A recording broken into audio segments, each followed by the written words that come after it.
क्या आपको लगता है कि आपके आसपास एक ऐसा गहरा रहस्य छिपा हुआ है जिसे आप हर दिन देखते हैं, महसूस करते हैं, लेकिन फिर भी उसके सच से बिल्कुल अनजान हैं? हम रोज सुबह उठते हैं, चाय पीते हैं, मोबाइल पर रील्स देखते हैं, काम पर भागते हैं, पैसे कमाते हैं और रात को थक कर सो जाते हैं।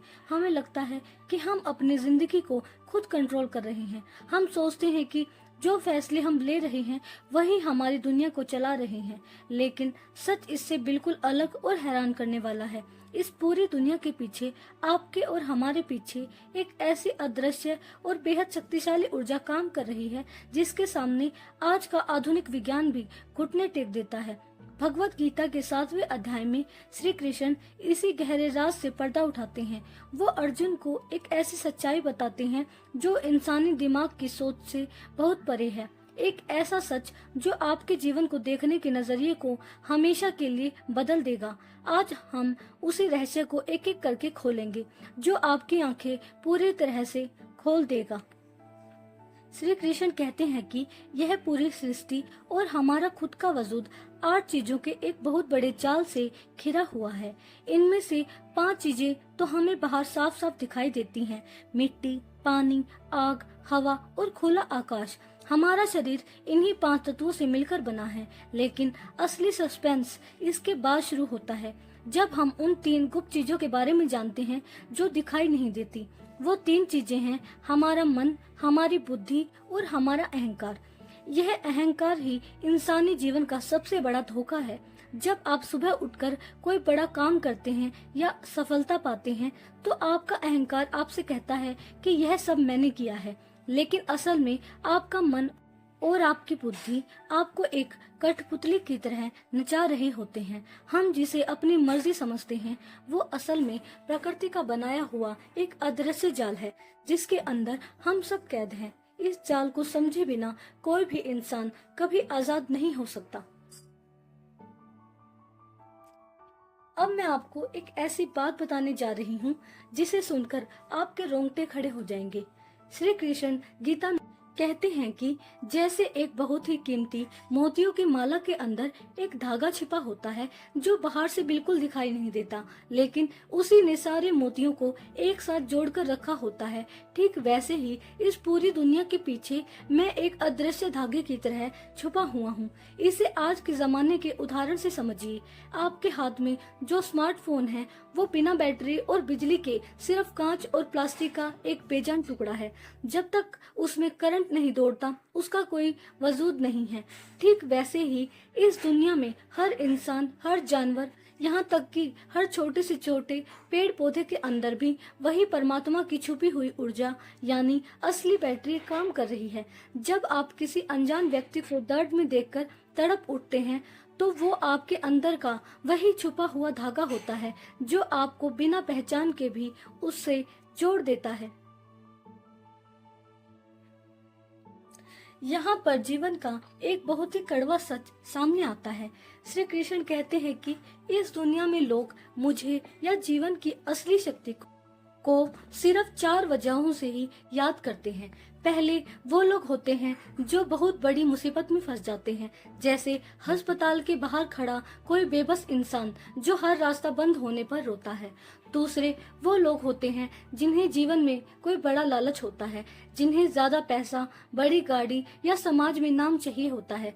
तीसरे वो लोग होते हैं जिनके मन में जिज्ञासा होती है, जो सच में जानना चाहते हैं कि इस दुनिया का रहस्य क्या है और यह कैसे काम करता है। और चौथे वो सबसे समझदार लोग होते हैं जिन्हें दुनिया की किसी चीज का लालच नहीं होता। वो बस निस्वार्थ भाव से इस परम शक्ति से सच्चा प्यार करते हैं। अब आपको खुद से एक बहुत ही ईमानदार और कड़वा सवाल पूछना चाहिए, आप इनमें से किस कैटेगरी में आते हैं? क्या आप भी सिर्फ अपने मतलब और स्वार्थ के लिए ही याद करते हैं?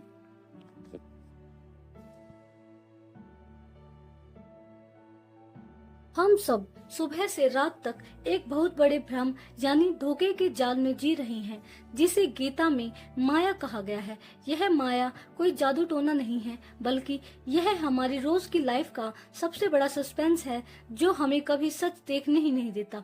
जब आप सोशल मीडिया पर दूसरों की नकली चमक धमक और उनकी खुशहाल जिंदगी की तस्वीरें देखते हैं तो आपको अचानक अपनी लाइफ बहुत ही बेकार और छोटी लगने लगती है।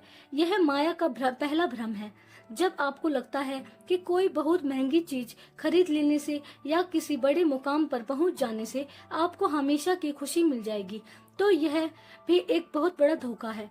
वो खुशी कुछ ही दिनों में गायब हो जाती है और आप फिर से खाली हो जाते हैं।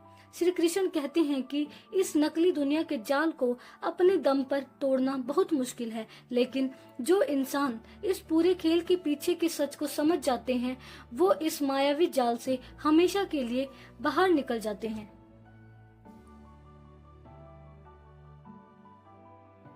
तो इस पूरे रहस्यमय अध्याय को सुनने के बाद आज हमें अपनी रोजमर्रा की जिंदगी के लिए क्या सबसे बड़ी सीख मिलती है? पहली सबसे जरूरी बात, अपने घमंड और मैं की भावना को आज ही अपने अंदर से पूरी तरह छोड़ दीजिए, क्योंकि हम सब बाहर से अलग दिखने के बावजूद अंदर से एक ही परमात्मा की ऊर्जा से जुड़े हैं। दूसरी बात, दिखावे की इस नकली और अस्थायी दुनिया के पीछे पागलों की तरह भागना बंद करिए और अपने अंदर छिपी हुई असली शक्ति को ढूंढिए। जब आप अगली बार किसी हरे भरे पेड़ को देखेंगे, बहते हुए ठंडे पानी को महसूस करेंगे या बिना किसी स्वार्थ के किसी की मदद करेंगे, तो समझ जाना कि वही असली ईश्वरीय शक्ति आपके बिल्कुल सामने खड़ी है। अपनी इस अनमोल लाइफ को भ्रम और चिंताओं में मत खोइए, इस गहरे सच को पहचानिए। आज ही जागिए और दिखावे को छोड़कर होश में जीना शुरू कीजिए। लेकिन कहानी यहीं खत्म नहीं होती। अगले अध्याय में श्री कृष्ण एक ऐसा रहस्य खोलने जा रहे हैं जो इससे भी बड़ा है, एक ऐसा गुप्त ज्ञान जो आपकी बंद किस्मत के ताले को खोल सकता है। क्या आप उस महारहस्य को जानने के लिए तैयार हैं? अगर हाँ, तो अभी इस वीडियो को लाइक कीजिए और चैनल को सब्सक्राइब करके बेल आइकन दबाना बिल्कुल मत भूलना, ताकि अगला अध्याय आते ही सबसे पहले आपको पता चले। कमेंट में जय श्री कृष्ण लिखकर अपनी हाजिरी जरूर लगाइएगा। मिलती हूँ आपसे अगले अध्याय के एक और बड़े सस्पेंस के साथ। तब तक के लिए खुश रहिए और होश में जिए। धन्यवाद।